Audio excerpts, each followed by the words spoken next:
தமிழ் மக்களுக்கு வணக்கம்.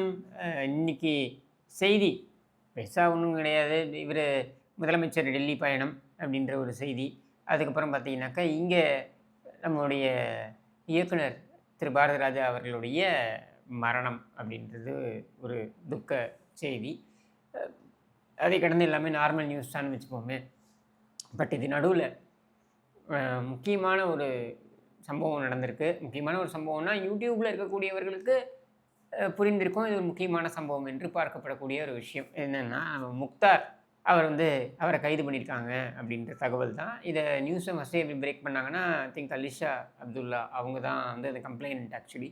ஸோ அவங்க கிட்ட வந்து கமிஷனர் தரப்பிலிருந்து தொடர்பு கொண்டு, இந்த மாதிரி கைது பண்ணியிருக்காங்க அப்படின்ற தகவல சொல்லியிருக்காங்க. ஏற்கனவே பார்த்தீங்கன்னாக்கா, அந்த பேட்டியை ஒளிபரப்பியது முக்தார் வந்து ஒரு பேட்டி ஒளிபரப்புறாரு. திருச்சி சூர்யா அவரோட சேர்ந்து ஒரு பேட்டியை ஒளிபரப்புறாரு. அந்த பேட்டி தான் வந்து சர்ச்சைக்கு உள்ளாவுது.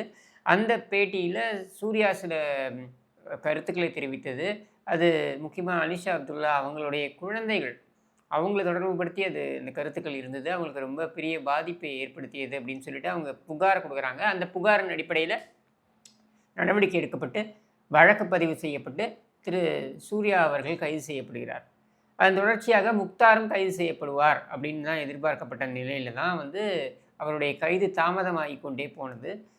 ஆட்சியில இருக்கக்கூடிய நபர்கள், முக்கியமா சொல்லணும்னாக்க ஏன்னா ஒளிவு மறைவு என்ன இருக்கு?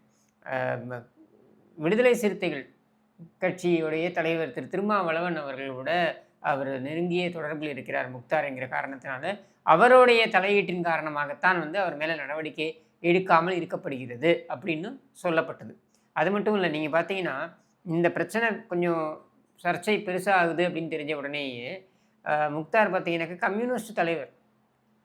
அவர அழைத்து பேட்டி குடுக்குறாரு. இவங்கலாம் எப்படி பேட்டி குடுக்குறாங்க? ஒரு அரசியல் தலைவரா இருந்து எப்படி முக்தாரோட ஒரு பேட்டி குடுக்குறாங்க? அப்படின்றது தான் வந்து புரியாத புதிரா இருக்கு. இப்போ ஒரு கேள்வி கேட்கப்படும். என்னன்னா, "நீங்க முக்தாரோட பேட்டி குடுத்தீங்களே" அப்படின்னு சொல்லிட்டு. நல்லா புரிஞ்சுக்கோங்க. புரியாதவங்களுக்கு திரும்ப ஒரு முறை சொல்றேன் நானு. எனக்கு முக்தார இன்னைக்கு நேத்து கிடையாது. முக்தார் சத்தியம்ல ஒர்க் பண்ணியிருந்ததுக்கு முன்னாடில இருந்தே, அதாவது அவர் வந்து மூன் டிவில பணிபுரிந்து கொண்டிருந்தார். அதுவும் மூன் டிவில என்னன்னா லயசன் ஆஃபீசர். ஏன்னா, அதோடைய ஓனர் ஷானவாஸ் அப்படின்னு சொல்லிட்டு, நீங்க இந்த ஆளூர் ஷானவாஸோட கன்ஃப்யூஸ் பண்ணிக்காதீங்க. இது வேற ஒரு ஷானவாஸ். அந்த ஷானவாஸ் அவர்களுடைய அலுவலகத்தில தான் இவர் ஒர்க் பண்ணிட்டு இருந்தார். இன்னும் பார்த்தீங்கன்னாக்கா, மெட்ராஸ் சென்ட்ரல்ல இருந்தாங்க. நம்ம இவங்க பரிதாபங்களுடைய கோபி சுதாகர் அவங்க எல்லாமே பார்த்தீங்கன்னா, அந்த ஷானவாஸ் சாருடைய அந்த ஸ்கூல்லேருந்து வந்தவங்க தான். அதாவது அங்க ட்ரெயின் ஆகி வந்தவங்க தான். ஏன்னா மீடியால அவர் ரொம்ப சீனியர். அப்ப அந்த இடத்துல ஒரு லையசன் ஆஃபீஸரா இருந்தார். ஒரு வேற ஒரு பிசினஸ் பண்ணிட்டு இருந்தாங்க. ஏதோ ஒரு ஃபுட் ப்ராடக்ட் ஏதோ பிசினஸ் பண்ணிட்டு இருந்தாங்க. அந்த ஃபுட் ப்ராடக்ட்டோ, மெடிசினோ ஏதோ ஒண்ணு பண்ணிட்டு இருந்தாங்க. அது வந்து மார்க்கெட்டிங் பண்ணிட்டு இருந்தவர் முக்தார். அதுக்கப்புறம் மீடியாக்குள்ள வராரு. அப்படி மீடியாவுக்குள்ள வந்து மீடியாவுல ஒரு பெரிய இடத்த பிடிக்கணும் அப்படின்ற ஒரு கனவோட வராரு. அதுக்கான டேலண்ட் அவர்ட்ட இருக்கான்னா, கண்டிப்பா இருக்கு. அதெல்லாம் இல்லன்னு மறுக்க முடியாது. ஒருத்தர் இருக்கக்கூடிய நிறை நம்ம குறைய சொல்லும்போது நிறையும் சொல்லி ஆகணும் இல்லையா? ஸோ, அப்போலேருந்தே எனக்கு முக்தார தெரியும். ஸோ, இன்னைக்கு நேத்து எனக்கு பழக்கம் கிடையாது முக்தார்.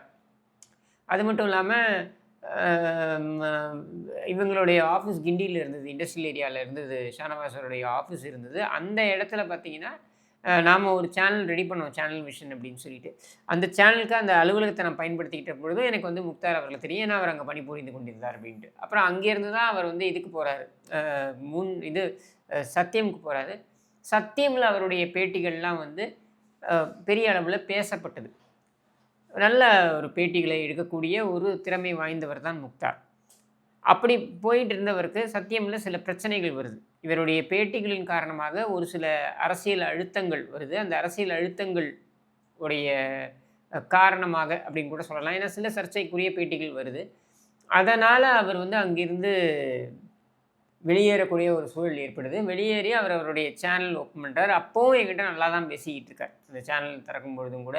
அதுக்கு முன்னாடி நம்ம 2 பேரும் ஏதாவது பண்ணலாமா சேனல் அப்படின்லாம் கூட அவரு கேட்டாரு. பட் என்னைய பொறுத்தவரைக்கும் அவருடைய வொர்க்கிங் ஸ்டைலுக்கும், என்னுடைய ஸ்டைலுக்கும் அது ஒர்க் அவுட் ஆவாது அப்படின்றதுனால, நீங்க நீங்க பண்ணுங்க சார். நான் I will do what ever support I can அப்படின்னு சொல்லிட்டு. அதுக்கப்புறம் தான் நான் வந்து கடைசியில பார்த்தீங்கன்னா, இந்த திமுக கவர்மெண்ட்டு உடைய 3 வருஷம், 4 வருஷத்துக்கு அப்புறம் இந்த கடைசி ஒரு 7, 8 மாசம் இருக்கும்பொழுதோ, இப்போ 1 வருஷம் இருக்கும்பொழுதோ பார்த்தீங்கன்னா, முக்தாரோடைய ஒரு ஷோவில் நான் வந்து வரேன். முக்தாரோடைய ஷோ பொறுத்த வரைக்கும் என்னன்னா, நிறைய எடிட்டிங் வேலை பார்ப்பார். இப்போ நான் பேசிக்கிட்டு இருக்கேன் இல்லையா, ரொம்ப இம்பார்ட்டண்ட்டான இடத்துல மட்டும்தான் கட்ஸ் இருக்கும். மற்றபடி பார்த்தீங்கன்னாக்கா ஸ்டார்டிங்லேருந்து டைமர் மாதிரி வச்சுருக்கேன் பாருங்கள். ஸ்டார்டிங்லேருந்து எண்டு வரைக்கும் பார்த்தீங்கன்னா ஒரே ஃப்ளோ தான். பிரேக் பண்ணி நான் பேச மாட்டேன். ஒவ்வொருத்தருக்கும் ஒரு ஸ்டைல் இருக்கும் இல்லையா. இப்போ பேட்டிகள் வரும்பொழுது என்ன ஆகும் அப்படின்னா, சில கருத்துக்களை நம்ம சொல்லுவோம். இந்த கருத்துக்கள் வேண்டாமே அப்படின்ற ஒப்பீனியன் பின்னாடி நமக்கு தோணும், லைவ் பேட்டியாக இல்லாத பொழுது. அப்போ என்ன பண்ணுவோன்னா, சஜஷனாக சொல்லுவோம், சார் இது வேண்டாம், இது கொஞ்சம் கான்ட்ரவர்ஷியலாக இருக்கும் போல இருக்குது, இது வேண்டாம், இதை எடுத்துருங்க அப்படின்னு சொல்லிட்டு சொல்லக்கூடிய நிறைய இன்ஸ்டன்சஸ்லாம் நடந்திருக்கு. முக்தார்கிட்ட என்ன பிரச்சனைனா, அவர் கட் பண்ணுறதே எப்படி எடிட் பண்ணுவார்னா, அவர் பேசுவது மட்டுமே முக்கியத்துவம் பெறுகிற மாதிரி, எதிராளி என்ன முழுசாக பேசியிருக்கானோ அதை கட் பண்ணிவிடுவாப்புல. அப்போ நீங்கள் அந்த அந்த ஃபுல் பேட்டியை பார்க்கும்பொழுது என்ன இருக்கும்னா, இந்த எடிட்டிங்னால என்ன இருக்கும்னா, முக்தார் செம்மையாக பேசி மடக்கிட்டாரு அப்படின்னு இருக்கும். இது வந்து ஒரு தவறான ஒரு முன்னுதாரணம். அதாவது நீங்கள் ஒருத்தர் கெஸ்ட்டாக நீங்கள் கூப்பிட்றீங்கன்னா எதுக்கு கூப்பிட்றீங்க? அவரிடமிருந்து இருக்கக்கூடிய பெஸ்ட்டு விஷயத்தை வெளியில் கொண்டு வரணும் அப்படின்றது தான் உங்களுடைய நோக்கமாக இருக்கணும். அப்படி தான், அதுக்காக தான் நீங்கள் ஒரு இன்டர்வியூன்னு கொண்டு வரீங்க. நியாயமாக அப்படி தான் இருக்கணும். மாறாக அப்படி கூட்டு வரவனை நான் மடக்கிறேன், அவனை காலி பண்ணணும் அப்படின்னு சொல்லிட்டு யதார்த்தமாக பேசும்பொழுது மடக்குவது அப்படின்றது இருக்கும். இப்போது 2 பேர் கான்வர்சேஷனில் இருக்கும்பொழுது நான் ஒரு பேசுவேன், அதுக்கு ஒரு எதிர்வினை நீங்கள் ஆற்றுவீங்க, இந்த மாதிரி போகிறதுன்றது வேறு. ஆனால் இங்கே இவர் செய்கிறதே அவங்களை கூப்பிட்டு அசிங்கப்படுத்துறது அப்படின்றது தான். நிறைய பேர் போக ஆரம்பித்தாங்க முக்தார்கிட்ட. எதுக்கு அப்படின்னா, அவங்க பிரபலமாகலாம் அப்படின்னு சொல்லிட்டு. நான் போனது அதுக்காக கிடையாது. நான் போனது குறிப்பிட்ட அதிகாரிகள் குறித்து சவுக்கு சங்கர் போன்ற நபர்கள் வைக்கக்கூடிய அவதூறுகள் இருக்கு இல்லையா, அதுக்கு பதில் அளிக்கக்கூடிய இடத்துல அதிகாரிகள் இல்லை. இப்போ அரசியல்வாதியை பற்றி நம்ம பேசுகிறோம் அப்படின்னா அவங்க பதில் அளிக்க முடியும், அவங்களால ப்ரெஸ்ஸை மீட் பண்ணி பதில் பேச முடியும். ஆனால் அதிகாரிகளால் அது செய்ய முடியாது அப்படின்ற நிலையில் அதற்காக பேச வேண்டும் என்ற ஒரு காரணத்திற்காகத்தான் நான் வந்து அக்ரி பண்ணேன்.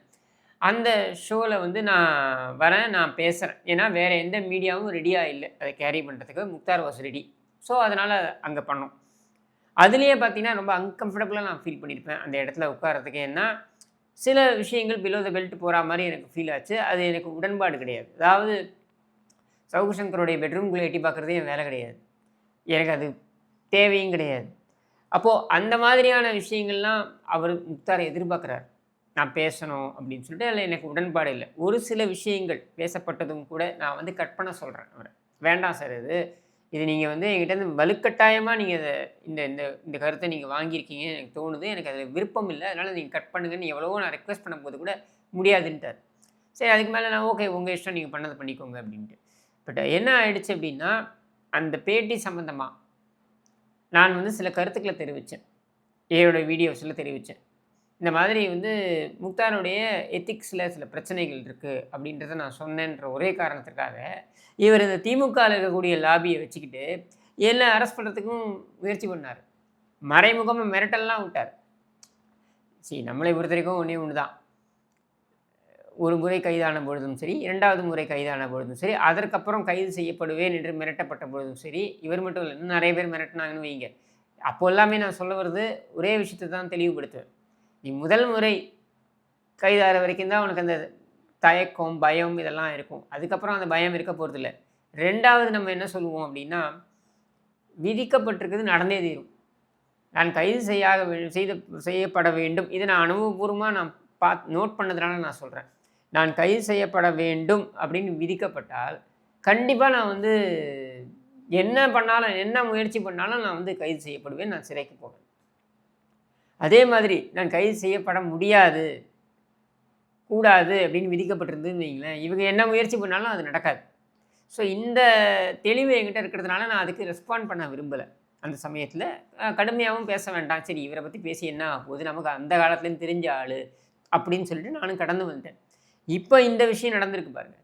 இதில் அவர் கைது செய்யப்பட்டதும் கூட, ஆஹா நீ என்ன கைது பண்ணணும்னு நினச்ச பற்றியா, உனக்கு இப்படி நடந்துச்சு பற்றியா அப்படின்னு நான் வந்து திங்க் பண்ண விரும்பலை. என்னுடைய மைண்டே அதை நோக்கி போகலை. ஏன் போகலை அப்படின்னா, சரி நமக்கு தெரிஞ்ச ஒரு மனுஷன் தப்பாக தான் பேசுகிறாரு, நான் அதை வந்து ரைட்டுன்னு நான் ஆர்கியூ பண்ண போகிறதில்ல. அதுவும் அலிஷா அவங்களுடைய குழந்தைகளை பற்றி பேசுனது அப்படின்றது வந்து ஏற்க முடியாத ஒரு விஷயம்னு வச்சுக்கோங்க. அது வேணும்னே அது பேசினா தான் அவருக்கு அங்கே ஆடியன்ஸ் வருவாங்க. இங்கே வந்து நீங்கள் படிச்சுட்டு ஒரு ஒரு 10 புக்கை படிச்சுட்டு இதுலேருந்து கருத்துக்களை சொன்னீங்கன்னாக்கா பார்க்குறதுக்கு 10,000 பேர் வருவான். ஆனால் ஒரு பைல்வான் ரங்கநாதன் பேசினாலோ, ஒரு குட்டி பத்மினி பேசினாலோ, இல்லை ஒரு இந்த மாதிரி முக்தார் மாதிரியான நபர்கள் வந்து இந்த மாதிரி அசிங்கமாக பேசினாலோ, உடனே ஆளுங்க வந்துருவாங்க. நான் இப்போ குட்டி பத்மினி அசிங்கமாக பேசுகிறாங்கன்னு சொல்ல வரல. அந்த அம்மா தப்பாக நினச்சிக்க போகிறாங்க. அவங்க வந்து நிறைய காசிப் வீடியோஸ் போடுறாங்க. பயில்வான் ரங்கநாதன் நம்ம கேட்கவே வேண்டாம். ஸோ இதையெல்லாம் தெரிந்து கொள்வதற்கு ஒரு ஆர்வம் கொண்ட ஒரு கும்பல் நம்ம எல்லார்ட்டையும் இருக்குது. அதனால அதை பார்க்கத்தான் நிறைய பேர் போவாங்க. நான் ஒரு 5 புக்கை படிச்சுட்டு உங்களுக்கு சொன்னேன்னு வைங்களேன் கருத்து, அது கேட்குறதுக்கு ஆள் இருக்க மாட்டாங்க. ஸோ இந்த மாதிரி இருக்கிறதுனால அவங்கள ஃபீட் பண்ணுன்றதுக்காகவே, கான்ட்ரவர்சியை கிரியேட் பண்ணுன்றதுக்காகவே வீடியோஸ் போடக்கூடிய ஒரு நபர் தான் முக்தார். அப்படி செய்த ஒரு வேலையில் தான் திருச்சி சூர்யாவும் சிக்கிறார்.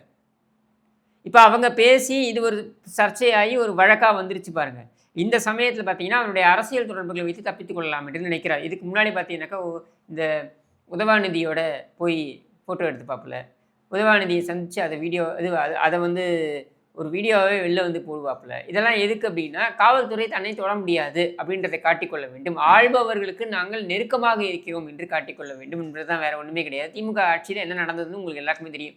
போதாக்குறைக்கு இந்த மனுஷனுக்கு 4 போலீஸ் வேறு பாதுகாப்பு. யாரை விட்டு பணம்? இவன் என்ன நாட்டுக்காக போராடிட்டு வந்திருக்காரா? இல்லை நாட்டுக்காக போராடுறதுனால இவருக்கு அச்சுறுத்தல் இருக்கா? ஒன்றும் கிடையாது. நீ போடுறதெல்லாம் வந்து வீண் வம்பு வீடியோஸ். வீண் வம்பு வீடியோவுக்கு உனக்கு எதுக்கு பாதுகாப்பு? நீ என்ன எம்எல்ஏவா, கவுன்சிலரா, மினிஸ்டரா? நீ யார்? நீ உனக்கு எதுக்கு கொடுக்கணும்? அதுவும் எங்களோட நம்ம பணத்தில். நம்ம நார்மலாக நம்ம கேள்வி கேட்க போகிறதில்ல. முக்தார் ஒரு பெரிய பென்ஸ் காரில் வந்தாலோ இல்லை பிஎம்டபிள்யூவில் வந்தாலோ நம்ம கேள்வி கேட்க போகிறதில்ல. நீ சம்பாதிக்கிற, நீ அனுபவிக்கிற, நீ போகிற, அது எங்கள் பிரச்சனை கிடையாது. ஆனால் நம்ம செலவில் 4 போலீஸு 5 போலீஸு செக்யூரிட்டி யார் விட்டு போனோம்? எதுக்கு கொடுக்குறீங்க? இப்படியெல்லாம் கொடுத்து கெடுத்து வைத்திருந்தார்கள் திமுக ஆட்சியில். அதுலேயும் ஹிட்ஜாப் மாதிரி யாரை பற்றியாவது பேச வேண்டும் என்றால் முக்தாரிடம் சொன்னால், முக்தார் அந்த நபரை வந்து கெஸ்ட்டாக அந்த நபரை பற்றி பேசுவதற்குன்னு ஒரு 4 பேர் வச்சுருப்பார்.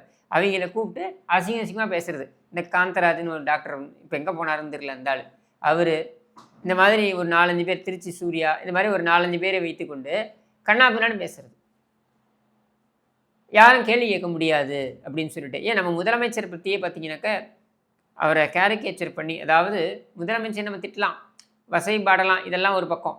ஆனால் அவரை வந்து ஒரு ஜட்டியோடு நிற்க வச்சு அவரை பற்றி அவ்வளோ ஆபாசமாக, அவரையும் இன்னொரு பெண்ணையும் தொடர்புபடுத்தி அவ்வளோ ஆபாசமானு வச்சுப்போமே, இதெல்லாம் வந்து ஃபோட்டோவாகவே நீ போட்டு வீடியோவாகவே நீ போடுற அப்படின்னும் பொழுது நடவடிக்கை என்பது தவிர்க்க முடியாத ஒரு விஷயம் ஆகிடுது. திரும்பவும் சொல்கிறேன், நிறைய பேர் என்னால் உடன்பட மாட்டேங்கிறாங்க. என்னை பொறுத்த வரைக்கும் கருத்து சுதந்திரம் அப்படின்றது வந்து அதுக்கு அளவுகோல்கள் இருந்தாலும் கூட கைது என்பதில் எனக்கு உடன்பாடு கிடையாது. எவ்வளவு ஆர்கியூ பண்ணாலும் நான் அதுக்கு உடன்பட மாட்டேன். வன்முறையை தூண்டினாலே ஒழிய மற்ற எந்த விஷயத்திற்கும் நீங்கள் வந்து கைது அப்படின்றது என்னை பொறுத்த வரைக்கும் ஏற்க முடியாதுன்னு தான் நான் சொல்லுவேன். ஆனால் இந்த விஷயத்தில் முக்தாரை பொறுத்த வரைக்கும் என்னென்னா, நீங்கள் அலிஷா பற்றி பேசியிருக்கலாம், அவங்களுடைய குழந்தையை பற்றி பேசினது அப்படின்றது வந்து உள்ளபடியே ஏற்க முடியாது. அப்போ அங்கே அந்த இடத்துல நீங்கள் வந்து ஒரு லைனை கிராஸ் பண்ணிடுறீங்க. குழந்தைகளை பற்றி பேசுகிறீங்க. ஏன்னா நாளைக்கு அந்த குழந்தைகள் வளரும். அந்த குழந்தைகள் நாளைக்கு இதெல்லாம் டிஜிட்டல் இம்ப்ரிண்ட் காலத்துக்கும் இருக்க போகுது. நாளைக்கு அந்த குழந்தைங்க வளர்ந்து போய் கூகுளில் போய்ட்டு அவங்க அம்மாவோடைய பேரை ஜஸ்ட் டைப் பண்ணிவிட்டு வீடியோன்னு போட்டால் இந்த மாதிரி ஒரு வீடியோ வந்து அந்த குழந்தைங்க எவ்வளோ பாதிக்கப்படுவாங்கன்றதே கொஞ்சம் யோசிக்கிறேன். ஏன்னா முக்தாருக்கும் குழந்தைகள் இருக்காங்க. முக்தாருடைய குழந்தைகளை பற்றி, உனக்கு குழந்தைகள் இல்லையா, உன் குழந்தைகளை இந்த மாதிரி தான் நீ பேசுவியா அப்படின்னு ஒரு வார்த்தையை சீமான் பேசிவிட்டார் என்பதற்காக சீமான் மீது அவ்வளவு கோவப்பட்டார். என் குழந்தைகளை எப்படி இழுக்கலான்னு. அதே தானே மற்றவங்க குழந்தைங்களுக்கும். உங்களுடைய குழந்தைகளை இழுத்து அவங்களுக்கு கோவம் வருது இல்லை, அதே தானே மற்றவர்களுடைய குழந்தைகளுக்கும். ஏன் அவங்கள இழுக்கிறீங்க? உங்களுடைய சண்டை, உங்களுடைய பிரச்சனை, உங்களுடைய வம்பு அப்படின்றதுக்கு நீங்கள் சண்டை போட்டு போங்க. ஏன் குழந்தைகளை இழுக்கிறீங்க அதில்? அப்போ அந்த இடத்துல ஒரு லைனை கிராஸ் பண்ணிடுறீங்க. இப்போ கைது என்பது தவிர்க்க முடியாத ஒரு விஷயமாயிடுது. அதுதான் இங்கே முக்தாருடைய விஷயத்துலேயும் நடந்திருக்கு. இது இன்னும் சொல்லணும்னாக்க, முக்தாரால் பாதிக்கப்பட்டவர்கள் அவர் மீது வழக்கு தொடர்ந்திருந்தால் இந்நேரம் அவர் வந்து வழக்குகளை நீதிமன்றத்தில் சந்தித்திருப்பார். வாரத்துக்கு நீதிமன்றத்துக்கு போக வேண்டியதாக இருக்கும். அதுவே பெரிய தண்டனை. ஒரு நாள் ஃபுல்லாக போயிடும். நீங்கள் நீதிமன்றத்தை போய் நின்னீங்கன்னா, எப்பயுமே 8 கேஸோ 9 கேஸோ இருக்குது. ஒரு நாள் போய் நீதிமன்றத்தில் நின்னேன்னு வைங்களேன், அன்றைக்கி நாள் ஃபுல்லாக அவுட்டு. இப்போ ஜட்ஜு வந்து வேறு இன்னொரு ஹியரிங் டேட் போட்டு கொடுத்துட்டாருன்னா பரவாயில்ல. சப்போஸ் பாஸ் ஓவர் அப்படின்னு சொல்லிட்டாருன்னு வைங்க, அன்றைக்கி ஃபுல்லாக அங்கே உட்காந்தாகணும் நீதிமன்றத்தில். அந்த மாதிரி அவரை வந்து வழக்காடு மன்றத்தில் இழுத்து ஒரு 10 கேஸ் போட்டு அந்த 10 பேரும் வந்து அவரை வழக்காடு மன்றத்துக்கு இழுத்துருந்தாங்கன்னு வைங்களேன், இன்றைக்கி வந்து அந்த மாதிரி அவர் பேச மாட்டார். இந்த மாதிரியான இன்டர்வியூஸ் எடுத்திருக்க மாட்டார். யோசனை வந்திருக்கும், நமக்கு எதுக்குப்பா போய் கோர்ட்டில் போய் நிற்கணும் அப்படின்ட்டு. இதுதான் உண்மையான வழிமுறை. கைது அப்படின்றது வந்து ஏதோ பழி வாங்குறது அப்படின்ற மாதிரியான ஒரு கோணத்தில் போய்டும். இதை யாருமே கேள்வி கேட்க முடியாது, பொதுமக்களை கேள்வி கேட்க முடியாது. ஆமாங்க, நீ தப்பாக பேசியிருக்க, அவன் வழக்கு போடுறான், சந்திச்சுக்கோ வழக்க அப்படின்னு அது போய்டும். இதை வந்து அதாவது இதை செய்ய தயங்கியது ஏன்னா ஆளுங்கட்சிக்கு அப்பொழுது இருந்த திமுகவுக்கு ரொம்ப க்ளோஸ் முக்தார் அப்படின்றதுனால செய்ய தயங்கியதால் இந்த வினை. இன்றைக்கி பாருங்கள், ஒரு நியூஸ் வந்துச்சு, முந்தா நியூஸ் வந்துச்சு. இந்த நக்கீரனில் சுகன்யா, நடிகை சுகன்யா அவர்கள் இந்த வீரப்பன் விவகாரம் சம்பந்தமாக வீரப்பன் பேசிய கருத்துக்களை வந்து கட் பண்ணாமல் அப்படியே போட்டாங்க. காட்டில் எங்கேயோ இருக்கிற ஆள் வீரப்பன், அவன் பேசக்கூடிய வம்பை, ஒரு ஒரு நடிகையை பற்றி பேசக்கூடியதை நீங்கள் அப்படியே ஒளிபரப்புறீங்க அப்படின்ற அந்த பொது அறிவு கூட உங்களுக்கு இல்லை அப்படின்ட்டு நக்கீரனா நக்கீரன் கிடையாது, சன் டிவியை வந்து எவ்வளோ நாளைக்கு அப்புறம் 30 ஆண்டுகளுக்கு அப்புறம் 30 ஆண்டுகளுக்கு அப்புறம் அவங்களுக்கு அந்த தீர்ப்பு வருது கோர்ட்லேருந்து. இந்த மாதிரி இவங்க பேசியது தவறு, இதை ஒளிபரப்பியது தவறு, ஒரு ஊடகத்துக்கு குறைந்தபட்ச பொறுப்பு இருக்கணும் அப்படின்லாம் சொல்லிட்டு ஹைகோர்ட் வந்து தீர்ப்பு கொடுத்துருக்கு. ஏற்கனவே கீழ்கோர்ட் கொடுத்துச்சு, அதை ஹைகோர்ட் இன்றைக்கி மீண்டும் அதை வந்து சரி அப்படின்னு சொல்லியிருக்காங்க. அப்படின்னும் பொழுது யோசிச்சு பாருங்கள், இதே நக்கீரனுக்கு இந்த மாதிரி தான் சில கருத்துக்கள் தெரிவித்ததுக்கு பார்த்தீங்கன்னாக்க நிறைய முறை கூட்டு வாங்கியிருக்காங்க. அப்போ இவங்களையெல்லாம் நீங்கள் கோர்ட்டில் போய் இழுத்து அக்கௌண்டபிள் ஆக்கணும். பாதிக்கப்பட்டவர்கள் அதை செய்யணும். அது செய்யாத வரைக்கும் இவங்க இப்படி தான் செஞ்சுக்கிட்டு இருப்பாங்க. இதுக்கு நம்ம கடந்து போக முடியாது. இவங்க ஆளுங்கட்சிக்கு இருக்கோம், இல்லை நம்ம கோர்ட்டுக்கு போனால் நம்மளும் கோர்ட்டுக்கு போனோமே அப்படின்னு சொல்லிட்டு, இது சமுதாய பொறுப்பாக நம்ம செய்யணும். நமக்கு செய்ததை இன்னும் ஒரு 10 பேருக்கு செய்யாமல் இருக்கிறதுக்காவது நாம் இதை செய்யணும். அந்த வகையில் பார்த்தீங்கன்னாக்க முக்தாருக்கு எதிராக இன்னும் நிறைய பேர் வந்து வழக்கு தொடுக்க இருக்காங்க அப்படின்னு நான் கேள்விப்படுறேன். அதை உள்ளபடியே வரவேற்கிறேன். கோர்ட்டுக்கு கூப்பிடுங்க, அக்கௌண்டபிள் ஆக்குங்க. இந்த மாதிரியான அசிங்கங்கள் யூடியூப்லேருந்து மறையணும் அப்படின்றது என்னுடைய எதிர்பார்ப்பு. இதை வெட்டி பேச்சு, பம்பு, இது பேசுகிறதுக்கு ஒரு கும்பல், இதெல்லாம் மறையணும் அப்படின்னு நிறைய கேரக்டர்ஸ் இருக்குது. ஒன்று கூட நம்ம பேசலாம், இவையெல்லாம் எப்படி பேசிட்டு திரியிறான் பாரு அப்படின்னு சொல்லிட்டு நம்ம நிறைய பேரை பற்றி பேசலாம். பட் இதோட நம்ம நிறுத்திப்போம். இப்போ நம்ம சொல்லக்கூடியது என்னென்னா, முக்தார் மட்டும் இல்லை, இந்த திமுகவுக்கு ஆதரவாக செயல்படக்கூடிய நிறைய சேனல்கள், யூடியூப் சேனல்கள் இந்த மாதிரி பண்ணுறாங்க. இவங்க எல்லாரும் வழக்காடு மன்றத்தில் இழுத்து இவர்கள் மீது வழக்குகள் தொடுக்கப்பட்டு இவர்கள் முறையே சட்டத்தின் முன்னால் நிறுத்தப்பட வேண்டும் அப்படின்றது என்னுடைய கோரிக்கை. ஒன்று ஒன்றா இதை செய்வோம் என்று கூறி விடைபெறுகிறேன். நன்றி, வணக்கம்.